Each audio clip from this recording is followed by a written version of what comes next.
Good morning, अस्सलाम वालेकुम। Rising Pakistan को हम कहेंगे राइजिंग पाकिस्तान में खुश आमदीद। उम्मीद करती हूँ आपका आज का दिन अच्छा और बहुत ही खुशगवार गुजरे। और जब मैं कहती हूँ दिन अच्छा और खुशगवार गुजरे तो उसका मतलब ये होता है कि अपनी हैबिट्स को हमने बेहतर करना है, हमें अच्छा करना है। हैबिट्स की जहाँ पर बात आती है तो वहाँ पर एक चीज़ आती है ना कि अपने आप को किस तरह, अपने आप की हेल्थ सबसे पहले मैटर कर रही होती है कि ऐसी हेल्दी हैबिट्स आपकी होनी चाहिए कि जिससे आपकी हेल्थ किसी भी तरह से कॉम्प्रोमाइज़ ना हो। जी हाँ, जितने बच्चे हमें देख रहे हैं, स्पेशली बच्चे जितने हमें देख रहे हैं, वो सुबह सुबह होता है ना कि जी मैंने नाश्ता नहीं करना, मुझे ये नहीं खाना, मेरा दिल नहीं कर रहा सुबह सुबह निकलते हुए। और बहुत सारे लोगों का, ये इवन बच्चों का नहीं बड़ों का भी मामला होता है। मेरे साथ अक्सर ऐसा होता है कि सुबह सुबह होता है जी नौजिया हो रहा है, दिल नहीं कर रहा। क्यों? क्योंकि हमने अपने स्टमक को आदी कर दिया होता है कि नहीं इतने से इतने बजे तक हम खाएंगे, सुबह उठ के हम कुछ नहीं खा रहे होते, जिससे आपकी हेल्थ बहुत बुरी तरह से मुतासिर होती है और आपका पूरा दिन अच्छा नहीं गुजरता। सुबह सुबह अगर आपकी एनर्जी लेवल आपका अच्छा नहीं है, आपकी बॉडी को वो एनर्जी नहीं मिली, वो न्यूट्रिशंस नहीं मिले, आपकी डाइट सुबह सुबह ठीक नहीं है, इसका मतलब ये है कि पूरा दिन जो आपकी एक्टिविटीज़ हैं, आप जितना भी काम कर रहे हैं, आप किसी भी चीज़ में इंगेज हैं, तो डेफिनेटली उस पर उसका असर होगा और बहुत बुरी तरह से होगा। और बड़ों से ज़्यादा बच्चे जो हैं अब इस बात को बहुत रियलाइज़ भी करने लगे हैं। बच्चों की जब मैं बात करूं तो मैं कहती हूँ बच्चे नहीं होते, बहुत बड़े होते, क्योंकि बहुत बड़ी बड़ी बातें करते हैं। आज हमें ज्वाइन करेगी जी राइजिंग पाकिस्तान में मिनाहिल, और मिनाहिल से आज हम बात करेंगे, मिनाहिल खुर्शीद से आज हम बात करेंगे। आज हम बताएंगे कि 7 effective habits of effective people, 7 habits of effective people। इतने मुश्किल टर्म्स इन्होंने कहा कि जी इफ़ेक्टिव पीपल। मैंने कहा भाई ये हैबिट सुना था कि 7 हैबिट्स आप बता दें कि आप किस तरह अच्छे इंसान बन सकते हैं, 7 हैबिट्स आप बता दें कि जिससे आपकी ज़िंदगी अच्छी हो सकती है। तो उन्होंने कहा नहीं, इफ़ेक्टिव पीपल। अब आपको पता है कि जब भी मैं और तौसीक बात कर रहे होते हैं तो हमें होता है कि जी बच्चों से हमने बात की तो हमें तो पता ही नहीं आप क्या बात करें। मैंने कहा इफ़ेक्टिव पीपल। उन्होंने कहा ये कि आप सबको अच्छे लगें, आपकी जो शख्सियत है वो पुरअसर दिखे। तो अब ये 7 हैबिट्स क्या हैं ये हमें आज मिनाहिल ही बताएंगी। और इसके अलावा जनाब गिटार भी अपने साथ आज लेकर आई हैं और आज यहाँ पर 4 चांद भी लगेंगे क्योंकि उनसे आज हम मिली नगमा भी सुनेंगे। इसके अलावा जी आज राइजिंग पाकिस्तान में हमें डॉक्टर शहबाज रांझा ज्वाइन करेंगे जो कि स्पेशल एजुकेशन पे जिनका काम है, और इसके अलावा अपनी फील्ड के तो माहिर हैं ही हैं लेकिन उसके साथ बहुत अच्छे शायर भी हैं। तो आज उनसे ज़रा उनकी शायरी पे भी बात होगी, स्पेशल एजुकेशन पे भी उनसे आज बातचीत होगी। और आज उनसे पूछेंगे, एक थ्योरी उन्होंने न्यूरो ट्रांसमिशन कॉग्निटिव थ्योरी उन्होंने पेश की है, तो उनसे इस थ्योरी पे भी बात होगी कि हर तरफ पाकिस्तान में बल्कि दुनिया भर में इस थ्योरी की इतनी धूम क्यों मची हुई है, इसके पीछे क्या लॉजिक थी, और इसके अलावा उन्होंने अपना करियर इस तरफ ले जाने का क्यों सोचा। तो आज हम बात करेंगे डॉक्टर शहबाज से इस बारे में। इसके अलावा जनाब अगर हम बात करें, अभी कोविड की बात करें, जिस टाइम पे कोविड आया हमने देखा कि किस तरह से बिजनेसेस को असर हुआ, बहुत बुरी तरह से बिजनेसेस मुतासिर हुए। वहीं पर जो हमारे एंटरप्रेन्योर्स थे उन्होंने भी बहुत ज़्यादा सफ़र किया। तो आज हमें डॉक्टर निगत अवान ज्वाइन करेंगी और इसके अलावा नादिया अशर हमें ज्वाइन करेंगी। एंटरप्रेन्योर्स हैं, इनसे आज हम बात करेंगे कि किस तरह से इन्होंने उस टाइम को सर्वाइव किया। जो वुमेन एंटरप्रेन्योर्स हैं उनको क्या ये मैसेज देती हैं, और उनसे अगर हम बात करें तो वो हमें बताएंगे कि क्या किस तरह से आप अपने बिजनेस को लेकर चल सकते हैं आम दिनों में भी। और इसके अलावा अगर कोई ऐसा टाइम आ जाता है जिस तरह से कोविड आ गया, पेंडेमिक आ गया, इस दौरान अगर कोई ऐसी बुरी सिचुएशन हो जाती है उस दौरान अपना बिजनेस किस तरह से आप सस्टेन कर सकते हैं। लेकिन आज इसके अलावा जो हमारी मेन बात होगी कि राइजिंग पाकिस्तान में भी हम बार बार बात कर रहे हैं कि एक नागहानी आफत जो आई है पाकिस्तान पे, डिज़ास्टर फ्लड की अगर हम बात करें, रोज़ ही राइजिंग पाकिस्तान में हम बात कर रहे थे कि किस तरह से हम अपने जो फ्लड मुतासरीन हैं, फ्लड विक्टिम्स हैं, उनकी हम किस तरह से मदद कर सकते हैं। तो अगर मैं डॉक्टर निगत की बात करूं और नादिया की बात करूं तो ये दोनों इस वक्त फ्लड रिलीफ का भी काम कर रही हैं, डिफरेंट एक्टिविटीज़ करी हैं, फील्ड में हैं। रात को भी जब मेरी इनसे बात हो रही थी शो के लिए डिस्कशन, तो उन्होंने मुझे इतनी इमेजेस भेजी जिससे मुझे नज़र आया कि एक्चुअली फील्ड में जाकर लोग किस तरह से काम करें। तो फ्लड रिलीफ एक्टिविटीज़ ये क्या करी हैं इस बारे में भी इनसे बात होगी। तो आज जो है बड़े मज़े की एक नशिस्त रहेगी जिसमें हम ये सीख सकेंगे कि किस तरह से हम दूसरों को भी हेल्प आउट कर सकते हैं। इसके अलावा जी आपका सोशल मीडिया सेगमेंट होगा और सोशल मीडिया सेगमेंट में आपके मैसेजेस हम प्रोग्राम में शामिल करेंगे। ये मैसेजेस मैं बिल्कुल सेलेक्ट नहीं करती, ये मैसेजेस सेलेक्ट करती हैं आमना और इसकी जिम्मेदार होती हैं आमना। और अगर आपका मैसेज प्रोग्राम में शामिल नहीं हुआ तो इसकी जिम्मेदार आमना ही है। तो आज जितने मैसेजेस उन्होंने हमें सिलेक्ट करके भेजे वो हम राइजिंग पाकिस्तान में शामिल करेंगे। अगर आप हमें मैसेज भेजना चाहते हैं तो आप हमारे व्हाट्सएप नंबर पे इस वक्त जो स्क्रीन पर डिस्प्ले हो रहा है आप वहाँ पर हमें मैसेज भेज सकते हैं, और इसके अलावा फेसबुक और इंस्टाग्राम पे भी आप हमें ज्वाइन कर सकते हैं। जनाब, ये है आज का राइजिंग पाकिस्तान। ब्रेक पे चलते हैं। ब्रेक से जब वापस आते हैं तो देखते हैं जी मिनाहिल हमारे लिए क्या लेकर आई है। ये है राइजिंग पाकिस्तान।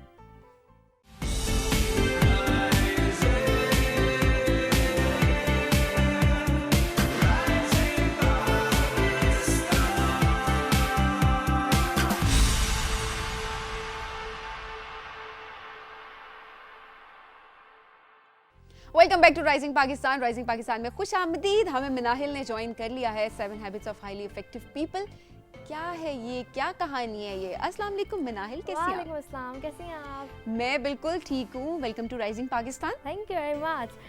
तो आज मेरे पास बड़े मज़े का टॉपिक है जो कि बहुत लोग समझते हैं कि बहुत एक बोरिंग टॉपिक है, अहमियत नहीं होती जिसकी, लेकिन आज बड़े मज़े का टॉपिक है और लाइफ लेसन देगा आपको। तो आज मैं बात करने जा रही हूँ 7 habits of highly effective people. अच्छा, सबसे पहली बात, हाँ। चलिए हैबिट्स का हमें पता है। 7 हैबिट्स क्या है? इफेक्टिव पीपल क्या है? इफेक्टिव का मतलब है कि सक्सेसफुल, ठीक है, जो दूसरे पे असर करे, अच्छा असर करे, ठीक है। एक इफेक्टिव पर्सन वो होता है जिसको जो रिजल्ट चाहिए होता है उसे वही मिलता है, हर पे अच्छा रिजल्ट मिलता है। तो इसे कहते हैं हम इफेक्टिव पीपल पर्सन, ठीक है, अट्रैक्टिव पर्सन। ठीक है। अब हम ये बन कैसे सकते हैं? 7 हैबिट्स हैं हमारे पास, बड़े मजे की। और ये हर कोई बन सकता है? हाँ, हर कोई बन ये जो सकता है। 7 हैबिट्स हैं इनको और वो देखते भी हुए फ्री में। ओह, वो भी फ्री में। ये मुफ्त के मशवरे दे रही है जी, सब ले लें। चलें जी, फर्स्ट हैबिट हमें दिखाई जाए। ओके, फर्स्ट हैबिट हमारे पास है बी प्रोएक्टिव। इस हैबिट में पर्सनल रिस्पॉन्सिबिलिटी, चॉइस और सेल्फ अकाउंटेबिलिटी आती है। अगर आप साइड के लास्ट पे देखें तो उधर लिखा हो गया be proactive, not be reactive. अच्छा, अब प्रोएक्टिव और रिएक्टिव क्या होता है? ठीक है, जो लाइफ में ना 2 तरह की एक्टिविटीज़ या सिचुएशंस होती हैं, एक जो हम कंट्रोल कर सकते हैं और एक जो हम कंट्रोल नहीं कर सकते। अब जो रिएक्टिव पीपल होते हैं ना, वो हमेशा उस बारे में कंप्लेन करते हैं जो हम कंट्रोल नहीं कर सकते, और प्रोएक्टिव उन चीज़ों के बारे में हल निकालते हैं। चलें इधर एग्जांपल लेते हैं, लाइक बच्चों से रिलेटेड ही उनकी पढ़ाई, स्टडी, ठीक है। अब जब कोई बड़ी क्लास में जाएगा एक बच्चा तो उसकी पढ़ाई मुश्किल होगी ना, ठीक है। तो उस एक जो रिएक्टिव बच्चा होगा ना, वो कहेगा हाय पढ़ाई मुश्किल होगी, अब मैं क्या करूं, अब तो मैं पास ही नहीं होऊंगा। लेकिन जो एक प्रोएक्टिव बच्चा होगा वो कहेगा मुझे और मेहनत करनी चाहिए, अब मुझे और अच्छे मार्क्स लेने चाहिए, अब हार्ड हो गई हूँ मैं। तो जो प्रोएक्टिव है उसने मसले को देख लिया, तो उसने कहा कि इस मसले का मुझे हल निकालना है, बजाय इसके कि मैं उस सिचुएशन पे रोना शुरू कर दूं के। लेकिन एट द सेम टाइम ये जितने बच्चे हमें देख रहे हैं ना, देखिए ये बातें मैं नहीं करी, मिनाहिल करी है। मुश्किल है जो चीज़ वो मुश्किल है, तो नेचुरल रिएक्शन भी तो होता है ना लोगों का। अच्छा, तो अब हम अगली साइड पे देखें अभी, तो हमें नज़र आएगा कि 2 बच्ची हैं, बुक्स बिखरी हैं। तो एक बच्ची जो है वो रिएक्टिव है, वो कहेगी कि बुक्स तो बिखरी हैं, कोई और समेट दे, मैं क्यों समेटूं, किसी ने बिखेरी हैं। अब जो प्रोएक्टिव बच्ची होगी वो कहेगी नहीं मैं समेट देती हूँ, किसी ने बिखेरी है तो मेरा भी काम है ना। तो ऐसे हमें प्रोएक्टिव बनना चाहिए, रिएक्टिव नहीं बनना चाहिए। वाह जी वाह। सिचुएशन को हमें हर वक्त सिचुएशन पे रोना नहीं चाहिए, उसको ब्लेम नहीं करना चाहिए, दूसरों को ब्लेम नहीं करना चाहिए, और ये नहीं कहना चाहिए भी मेरे साथ हुई। आप ग्रेटफुल रहें और पॉजिटिव साइड देखें और आप जो है वो चीज़ कर दिखाएं। यस। और इसकी एक और एग्जांपल मुझे बहुत अच्छी लगती है कि रिएक्टिव पर्सन जो होता है वो एक सोडा कैन की तरह होता है। उसकी लाइफ में थोड़ी सी परेशानी आती है तो वो एकदम से बर्स्ट कर जाता है और गलत स्टेप ले लेता है गुस्से में। ऐसे ही सोडा कैन को थोड़ा शेक करें तो वो बर्स्ट कर जाता है। तो ये मुझे बहुत मजे की एग्जांपल लगती है। अच्छा, अब हम अपनी सेकंड हैबिट में चलते हैं। सेकंड हैबिट क्या हमें दिखाई जाए? ये लें। Begin with the and in mind. इसका स्लोगन है हैव अ प्लान। तो इसमें बताया गया है कि आपने अगर कोई भी काम करना है, छोटा है बड़ा है, अपना डेली लाइफ में, आपको उसको पता होना चाहिए कि इसके एंड पे क्या होगा। इसके एंड पे अच्छा रिजल्ट होगा, पॉजिटिव, नेगेटिव, दूसरों को परेशान करने वाला है या फिर दूसरों को अच्छा फील कराने वाला है। तो इसलिए हमें एंड रिजल्ट हमेशा माइंड में रखना चाहिए कोई भी काम करने से पहले। तो अगर आपने, वही बात होगी मिनाहिल जो हम अक्सर समझा रहे होते हैं बच्चों को भी बड़ों को भी, कि आपका एक गोल होना चाहिए। आप अपना एक गोल सेट करें, उस गोल तक पहुंचने के लिए आपकी पूरी प्लानिंग होना बहुत ज़रूरी होती है कि उसकी क्या स्ट्रेटजी है, हर स्टेप पे आपने किस किस तरह से चलना है। सो ये प्लान करना हर चीज़ को बहुत ज़रूरी होता है। अच्छा, वो भी बहुत आप उनमें सुनते हैं जो कहते हैं कि अच्छा जो होगा देखा जाएगा? नहीं मैं नहीं कहती। प्रॉपर प्लानिंग करती है हर Yes. चीज़ की। हाँ। वैसे ये मेरे अंदर अक्सर ये चीज़ आ जाती है। अक्सर औकात जब मैं सुस्त हो जाती हूँ या मुझे लगता है ना कि अच्छा हाँ मेरा दिल नहीं कर रहा कोई चीज़ प्लान करने का, तो मैं अक्सर कह देती हूँ, मैं कहती हूँ देखा जाएगा जो होगा। अरे जब ये सारी हैबिट्स मैं बता लूंगी, मैं आपसे पूछूंगी आप भी एक इफेक्टिव पर्सन हैं कि नहीं? ओ ये मुश्किल है। चले चले जी थर्ड स्लाइड हमें दिखाएं अभी जरा। थर्ड हैबिट हम फर्स्ट देखते हैं। Things first. अच्छा, फर्स्ट थिंग होती क्या है? फर्स्ट थिंग होती है जो आपको इम्पोर्टेंट है चीज़। अब मैं आपसे पूछूं आपको क्या इम्पोर्टेंट है? आप कहेंगी फैमिली या फिर ऐसी कोई चीज़। अब कोई भी बंदा ये नहीं कहेगा मुझे मेरा मोबाइल बहुत इंपॉर्टेंट है, मुझे मेरा टीवी बहुत पसंद है। लेकिन अगर हम डेली लाइफ में देखें तो ज़्यादातर लोग अब इन्हीं चीज़ों को टाइम देते हैं, अपनी इंपॉर्टेंट चीज़ों को टाइम देने के बजाय। वो अपनी फर्स्ट थिंग, अपनी इंपॉर्टेंट चीज़ को पहले नहीं रखते, जैसे कि हैबिट हमें बता रही है। तो हमें चाहिए कि हम अपनी इंपॉर्टेंट चीज़ को पहले रखें, पुट फर्स्ट थिंग्स फर्स्ट। मिनाल, यहाँ पे ये भी है कि हम ना बहुत ज़्यादा फॉर ग्रांटेड भी लेते हैं बहुत सारी चीज़ों को। जिस तरह आपने अभी फैमिली की एग्जांपल दी ना, वो बहुत ज़बरदस्त एग्जांपल थी कि हम कहते तो हैं और हमें पता है, और वाकई फैमिली डेफिनेटली किसी चीज़ से ऊपर, फैमिली तो सबसे ऊपर है, आपकी प्रायोरिटी होती है। लेकिन हमें होता है अच्छा फैमिली तो हमारे साथ ही है, इन्होंने कहाँ जाना है, कोई मसला नहीं है, चलो जी फ़ोन उठा के थोड़ी देर स्क्रॉलिंग कर लेते हैं, सोशल मीडिया यूज़ कर लेते हैं। तो वो जो टाइम है आपका जो कि आपको स्पेंड करना था अपनी फैमिली के साथ, या आपने उसको मैनेज करना था, वो टाइम मैनेजमेंट नहीं हो सकी किसी तरह से। ऑर्गेनाइज नहीं रह सकता, ऑर्गेनाइज नहीं रह सकते आप, बिल्कुल ठीक है जी। अच्छा, अब हम अपनी फोर्थ हैबिट की तरफ चलते हैं जो कि है थिंक विन विन। इसमें क्या है? इसमें बताया गया कि आपको जीतने के लिए ना किसी और को हारना नहीं पड़ता। फॉर एग्जाम्पल 2 बुक राइटर हैं, एक का नाम हम रख देते हैं अली, एक का नाम अहमद, ठीक है? अली को अहमद की बुक्स बहुत पसंद है, वो अपने ऑडियंस को कहते हैं अहमद की बुक्स बहुत अच्छी है, और अहमद भी अपने ऑडियंस को ऐसे ही बताता है अली की बुक्स के बारे में। तो ऐसे वो अपना सक्सेस शेयर कर रहे हैं, कोई एक हार नहीं रहा, दोनों जीत रहे हैं, दोनों अपना नॉलेज भी शेयर कर रहे हैं। तो ऐसे ही हमें रखना चाहिए कि किसी को जीतने के लिए हमें हराना नहीं चाहिए, किसी को दूसरों का भी सोचना चाहिए। बिल्कुल। अभी देखिए अमूमन हम देखें अभी बच्चे भी साथ साथ जिस तरह बड़े हो रहे हैं, और अब हम भी साथ साथ प्रोफेशनल लाइफ में भी हैं और सब, तो मैं हमेशा कहती हूँ ये सेगमेंट से बच्चों का नहीं होता, इससे हम बड़े बहुत कुछ, मैं बहुत कुछ सीख रही होती हूँ आप सबसे। तो इसमें होता है ना कि आप कभी सक्सेस के लिए आप जब जाते हैं अपना गोल सेट, वही वाली बात प्लानिंग वाली, तो अगर आप अपना गोल सेट कर रहे होते तो आपको उस तरह से अपना गोल सेट करना है कि आप अपने रास्ते पे जा रहे हैं, आप किसी के रास्ते में नहीं आ रहे, या आप किसी को नीचे धकेलते हुए ऊपर नहीं जा रहे, और किसी की मदद भी कर रहे हैं। एग्जैक्टली और आप किसी का रास्ता नहीं रोक रहे किसी तरह से। तो आई थिंक ये आपकी मिनाल वैसे इस एज में इतनी बड़ी बातें, इतनी अच्छी बातें, समझदारी वाली, so I am so impressed. Thank you very much. Fifth habit की तरफ चलते हैं हम लोग। Seek first to understand then to be understood. इसका स्लोगन है लिसन बिफोर यू टॉक। इससे तो आपको पता चल ही गया होगा कि आपको पहले हमेशा कि कोई भी बात करने से पहले, कोई कन्वर्सेशन करने लगे हैं, उसके बारे में पहले आपको पता होना चाहिए। पहले तोलो फिर बोलो। यस, बड़े यही कहते हैं ना हमें।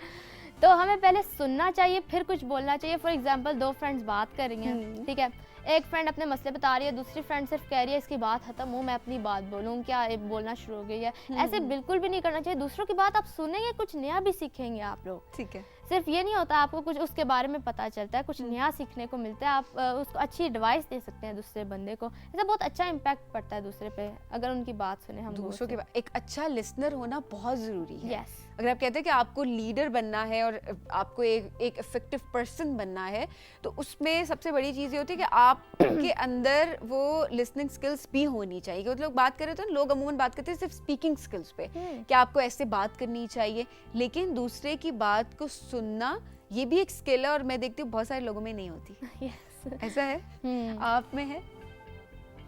70%। अच्छा, चले हम इस पे काम करेंगे आगे। हाँ, करेंगे जरूर। चलें जी, अगली हैबिट क्या है? अगली हैबिट पे चलते हैं हम लोग। Learn to work in a team.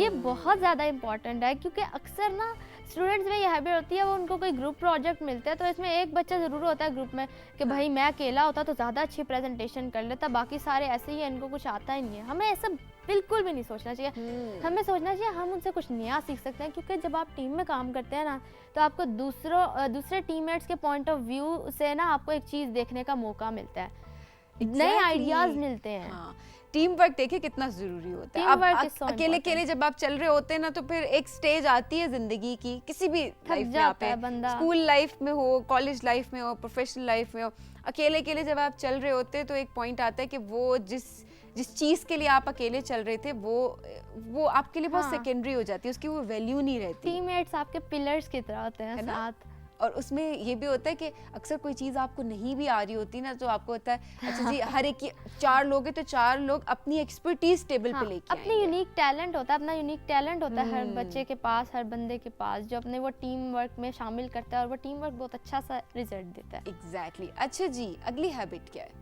अगली हैबिट है, लास्ट हैबिट है हमारे पास, शार्पन द सॉ। इसका मतलब ये नहीं आरी काटनी है हम लोगों ने, ठीक है। इसका मतलब बहुत ज़्यादा इम्पोर्टेंट है। फॉर एग्जांपल ले लेते हैं, एक बंदा है, ठीक है, उसने बुक लिखनी है, ठीक है, उसकी, लेकिन वो अपनी हेल्थ का ख्याल नहीं रखता, ना ही वो वक्त पे सोता है, ना ही वक्त पे उठता है, कोई उसकी इनफ स्लीप नहीं लेता वो, और ना ही वो एक्सरसाइज करता है, और ना ही वो हेल्दी फूड खाता है, और उसने पहले इतनी ज़्यादा बुक्स भी नहीं पढ़ी हुई, उसके पास इतने आइडियाज़ भी नहीं है, फिर वो क्या अच्छी बुक लिख पाएगा? और आज देखिए सुबह सुबह मैं नाश्ते की भी बात कर रही थी। यस, कि आपकी अपनी हैबिट्स क्या हैं वो बहुत मैटर कर रही होती हैं, और उसका असर आपके हर काम पे हो रहा होता है। एनर्जी होगी तो कोई काम होगा ना, कोई, है ना, दिन की शुरुआत अच्छी होगी तो पूरा दिन अच्छा गुजरेगा ना। और अब जब शुरुआत ही ऐसी हो कि आप अपना ख्याल रखने से शुरू कर रहे हो, तो आप पूरा दिन अपने आप को प्रायोरिटाइज करके चलते हैं, है ना। नाश्ता किया तो फिर आपके माइंड में होता है अच्छा जी मुझे इस टाइम पे दिन का खाना खाना है, तो प्लानिंग जो है वो साथ साथ जरूरी भी होती है। तो इसमें मुझे एक और भी पॉइंट बहुत अच्छा लगा है कि जहाँ भी आप जाएं ना, कोई नई चीज़ सीखें। फॉर एग्जांपल मैं ना सैटरडे को बाबा के साथ पार्क गई थी, उधर मैंने देखा बहुत से लोगों ने लिटरिंग की हुई थी, ट्रैश फेंका हुआ था। मुझे पता तो था कि कूड़ा फेंकना बुरी बात है, लेकिन उधर जाके ना मुझे एक नई चीज़, लाइक एक नए तरीके से पता चला कि कूड़ा नहीं फेंकना चाहिए, इसका ये रिजल्ट होता है। तो फिर मुझे उधर एक नई चीज़ के बारे में पता चला। इसलिए हमें जहाँ भी जाना चाहिए, पब्लिक प्लेस हो, कोई लॉबी में बैठे हो आप लोग, आपको हमेशा ब्राइट साइड पे देखना चाहिए और अपनी सराउंडिंग को ऑब्जर्व करना चाहिए, ना कि इंस्टाग्राम पे स्क्रॉल करना चाहिए। उधर बैठ के ऑब्जर्व करें और कुछ नया सीखने का स्पिरिट होना चाहिए बंदे में, ताकि वो आगे बढ़ सके। और बैड हैबिट्स को ना निकाल दें, बैड हैबिट्स को निकाल दें। और हाँ, ये थी 7 हैबिट्स जिनको अपनाने से एक बंदा इफेक्टिव बन सकता है फ्री में। तो अब मैं आपसे पूछूं, तो आप इफेक्टिव पर्सन है? अच्छा नहीं, पहले मैंने आपसे पूछा, आप बताएं मुझे। I think 50-50। आपकी फेवरेट हैबिट कौन सी लगी आपको? मुझे कौन सी लगी? मुझे ये लगी जो कि आपने बताया था ना, प्रोएक्टिव, वो मुझे अच्छी लगी, क्योंकि मेरे अंदर ये वाली हैबिट है कि मेरी कोशिश होती है कि मैं मसले के हल पे बात करूं, ज्यादा उसको सॉल्व करने की तरफ जाऊं, ना कि ये कि मैं कंप्लेन करती रहूं। और सिर्फ मुझे होता है अच्छा ठीक है, कंप्लेन भी जरूरी होती है बाजों का कंप्लेन की, लेकिन कोशिश ये होती है कि खुद से उस मसले को ना हल करूं, पॉजिटिव साइड देखूं हर चीज की। आप हैं? मैं देखा मैंने। अच्छा, मैं सच बताऊंगी, मेरे अंदर कुछ हैबिट्स हैं, कुछ हैबिट्स नहीं है, ठीक है। जैसे वो पुट फर्स्ट थिंग्स फर्स्ट वाली हैबिट, मैं जब कभी कभी मेरी काम आती है, कभी कभी अपनाती हूँ, मुझे ज़्यादा नहीं वो अपनाई जाती। अच्छा। हाँ, तो मैं कोशिश कर रही हूँ, मैं बनूंगी इफेक्टिव पर्सन। प्रायोरिटाइज नहीं कर पाती आप चीज़ों को अपनी जिंदगी में, लेकिन मैं करूँगी इंशाल्लाह। देखिए आहिस्ता आहिस्ता जो है आप करते हैं, ऐसे ही आप सीख रहे होते हैं, प्रोग्रेस होता है। और लेकिन हाँ, असल चीज़ ये होती है कि आपके माइंड में होना चाहिए, आपने अपने सेल्फ एनालिसिस की पहले से करके रखा होना चाहिए। अच्छा जी यहाँ मैं लैक कर, जैसे आपने किया मैं लैक करती हूँ इस चीज़ में, उसके बाद आप वर्किंग स्टार्ट करेंगे। और आप परफेक्ट नहीं है, इस चीज़ को सब माइंड में रखें। कोई परफेक्ट नहीं है मेरे हयात। एग्जैक्टली। हाँ, thank you so much Minahil, बड़ा मजा आया। इतने मजे की, आप इतना मजे का सेगमेंट गया। मैं आपके साथ बात मैं खुद भी साथ साथ में सोच रही थी कि इसके अंदर क्या हैबिट है जो मेरे अंदर है और किस पे मुझे काम करने की जरूरत है। आई एम श्योर कि हमारी ऑडियंस जो हमें देख रही है वो भी देख रहे होंगे। तो अब मैं आपको सॉन्ग सुनाऊं? हाँ। सेगमेंट के एंड में हमने ये बचा के रखा हुआ था, ये ट्रीट हमने बचा के रखी थी। वो तमाम लोग जिन्होंने इन हैबिट्स को सुना है उनके लिए ये ट्रीट है मिनाहिल की तरफ से। चलें जी मिनाहिल। बड़ी कौम की बड़ी हिफाजत काम से है राता, देश का ऊंचा नाम करेंगे ये है सबसे वादा कुर्बानियां कितनी देकर आजादी लाए। मैं तो ये चाहूं सारी दुनिया ही ये जाने, दिल से मैंने देखा पाकिस्तान, जहाँ से मेरा धरती पे ईमान। दिल से मैंने चाहा पाकिस्तान, जहाँ से मेरा धरती पे ईमान। मेरा पाकिस्तान, जानो दिल कुर्बान, कुर्बानियां कितनी देकर आजादी लाए। मैं तो ये चाहूं सारी दुनिया ये जाने, दिल से मैंने देखा पाकिस्तान, जहाँ से मेरा धरती पे ईमान। दिल से मैंने चाहा पाकिस्तान, जहाँ से मेरा धरती पे ईमान। अरे वाह, जबरदस्त। ये तो इतना टैलेंट है आपके अंदर। ये तो बैठ के सारे सोच रहे, अच्छा जी इतना टैलेंट है, इतने मजे मजे की बातें, इतनी अच्छी सोच, उसके साथ इतनी प्यारी आवाज़। वैसे गिटार और आवाज़ पे तो एक अलग सेगमेंट बनता है, उस सेगमेंट पे हम बात करेंगे। ठीक है, थैंक यू सो मच मनाइल, बहुत मजा आया मुझे आपके साथ सेगमेंट करके। बहुत मजा आया। इतनी मजे मजे की बातें हुई, दोबारा भी आना है। ठीक है, जरूर। Have a good day. Thank you. आपने क्या सीखा मिनाहिल कि क्या आप इफेक्टिव पर्सन हैं? जल्दी जल्दी हमें मैसेजेस भेजना शुरू कर दें। आमना जल्दी जल्दी नोट डाउन कर रही है और हमें भेजेंगी, क्योंकि ब्रेक के बाद, सेगमेंट के बाद हम आज प्रोग्राम में सोशल मीडिया भी ऐड करेंगे। तो आप बताएं, क्या आप इफेक्टिव पर्सन हैं? अगर हैं या नहीं हैं तो कितने परसेंट है और कितने परसेंट नहीं है, ये आप हमें बताएंगे इस ब्रेक के बाद।